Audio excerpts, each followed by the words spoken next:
Okay, good morning. We are going to show you how to edit this picture. I'm in Lightroom Mobile. Now your tools may be set up so that they're over on the right. I'm left-handed, so Lightroom Mobile gives me the ability to move my tools and the different modes over to the left-hand side. So that's really the only difference than your version of Lightroom Mobile. I'm on my iPad. It's a little easier for me, but the same process would work on a iPhone as well. So, without going into a lot of this, the first thing I'm going to do is go into Effects, go down here to Dehaze, and I'm going to bring this up quite a bit, somewhere in that range, about plus 70. Now, that's an extreme amount, but we had this very low contrast scene, and so we really needed to boost up, eliminating the haze. It also makes it a little easier for the next step because the glare, or technically flare, from these overhead lights, and some coming in on the left side, those are very distracting, and I'm going to show you how we can remove those. So I overemphasize the dehaze. We can come back in later and lower it if we want. But right now I'm going to go over to the left-hand side here and tap the remove tool, and I'm going to use the AI, artificial intelligence part of it. If we tap here, you'll see I've a heal, a clone, a remove. So we're going to go with the remove. Detect objects. We're going to use generative AI.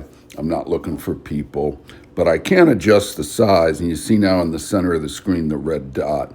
So I'm going to pull it down just a little, and we'll start over on the upper right corner here, and I'm just going to make a mark through that one. And at the bottom, you'll see the little notification, what the progress is. And that did pretty good. Now I'm going to do the next one.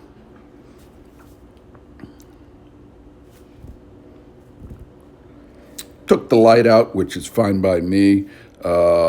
If you need to keep that light, just to make it look a little more authentic, when you draw the line, do it in two steps. I'll show you on this one on the left, but I'm going to take out this little one first.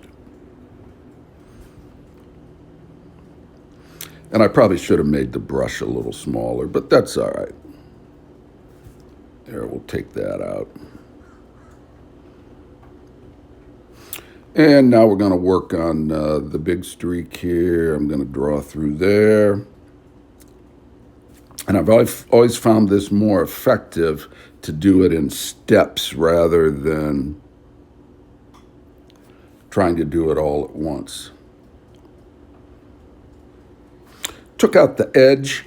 Now I'll show you another part of this, and I can decide what we want to do, or, go to refine. And it now gives me, on the left-hand side here, look at where it says try out variations. And I can look at different AI removal. I don't really like any of those. I can try reducing the opacity some, but I don't like that either.